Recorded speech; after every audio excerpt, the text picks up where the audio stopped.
ሄሎ ሄሎ ማን ቤት ኪራይ ባለቤት አልነገረችም? ቤት ኪራይ አንድ ወር ሳትከፍል ሁለተኛ ወር መጥቶብሃል። እየሞከርኩኝ ነው ትላለህ እንዴ?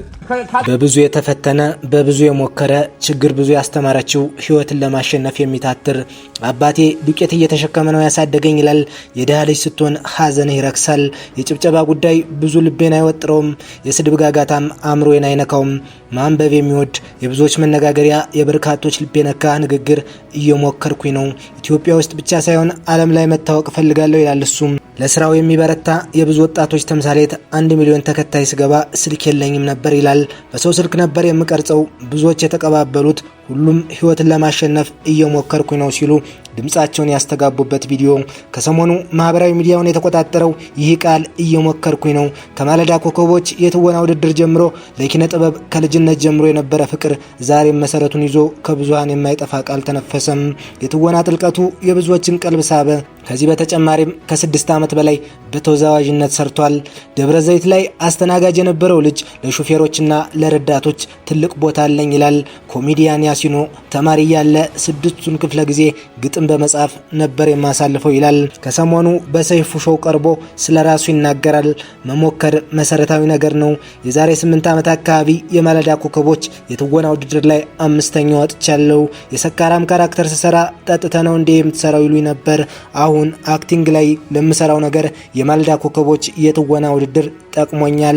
እነዚህ ሁሉ ሙከራዎች ያሲንን አሁን ያለበት ደረጃ አድርሰውታል። እየሞከርን ነው የተሰኘው ቪዲዮ መነጋገሪያ ሆኗል። ተስፋ ያጡ ሰዎች ተስፋ እንደሚያገኙ አምናለሁ። ችግር የሚያጠቃው የተቀደደ ልብስ የለበሰ ሰው ብቻ አይደለም። ሶሻል ሚዲያ ላይ ኮሜዲ ብቻ አልሰራም፣ የሚነሱ የሚጋጩ ሀሳቦችንም ማከም ፈልጋለሁ ይላል። በሶሻል ሚዲያውም ሆነ በአርቱ ገንዘብ አልሰራም። ብዙ ሰዎች በሶሻል ሚዲያ ገንዘብ የማገኝ ይመስላችኋል? 1 ሚሊዮን ተከታይ ያለኝ ልጅ እናቴ ስትቸገር ሳይ ልቤ ይሰበራል።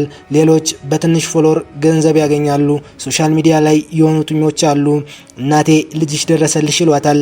እውነታው ግን አልደረስኩም ይላል እሱም።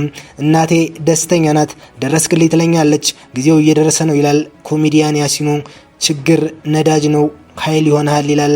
ማሰራት የሚፈልጉ ካምፓኒዎች ቢያሰሩልኝ፣ አላህ የሰጠኝ አቅም አለኝ፣ የሰው ፍቅር አለኝ። ለሚያልፍ ጊዜ የማይሆን ነገር ማድረግ አልፈልግም። ያመንኩት ጌታ ነው እዚህ ያደረሰኝ። ከልጅነቴ ጀምሮ ፑሽአፕ ሰራለሁ። ስፖርት በደንብ ነው የምሰራው።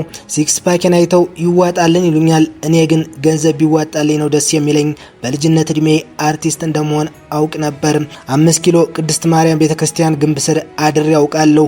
ይሁሉ ህይወትን ለማሸነፍ ከራስ ጋር የተደረገ ትንቅንቅ ነው። ይደብራል፣ ራብ ደስ አይልም። የተሰራች ሴት አላህ ከሰጠኝ አገባለሁም ይላል። ወጣቶች ስኬታማ መሆን ይፈልጋሉ፣ ምክንያቱም ለፍተው ደክመው ያሳደጓቸውን ወላጆች መደገፍ ይፈልጋሉ። አንቲቲዩብ በተሰኘው የራሴ ዩቲዩብ ቻናል ላይ 5 የ1 ሰዓት ስታንድ አፕ ኮሜዲዎች አሉ። የሰሞኑ መነጋገሪያ ወጣት የብዙዎችን ልብ የነካ እየሞከርኩኝ ነው ኮሜዲያን ያሲኖ